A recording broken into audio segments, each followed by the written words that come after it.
আগের ভিডিওতে দেখেছো আমি মারাঠি বিয়ে বাড়িতে গেছিলাম। এই মারাঠি বিয়েতে খাবারের মেনু কি আছে সেটাই তোমাদের সঙ্গে শেয়ার করব।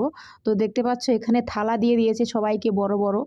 আর এখানে দিয়েছে পনিরের তরকারি, আলু দিয়ে মটর দিয়ে একটু পনির দিয়ে তরকারি, দু টুকরো লেবু, আর দিয়েছে লুচি। আমি ভেবেছিলাম নান হবে, নান পুরি, কিন্তু না, লুচি দিয়েছে।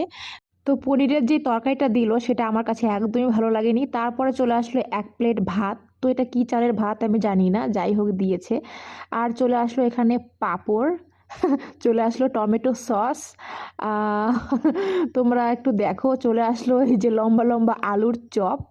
তো এটা দিয়ে টমেটো সস দিয়ে একটু মাখিয়ে খাচ্ছিলাম। আলুর চপটাও ভালো লাগেনি আমার। যাই হোক, কি বলবো, কিছু বলার নেই। মারাঠি বিয়ে এরকমই হয় আর কি, আমাদের মতো বাঙালি খাওয়া দাওয়া একদমই না। তারপরে চলে আসলো এক বাটি লস্যি। তারপরে তোমরা দেখো, এই লস্যিটাই আমার সব থেকে একটু ভালো লেগেছে, একটু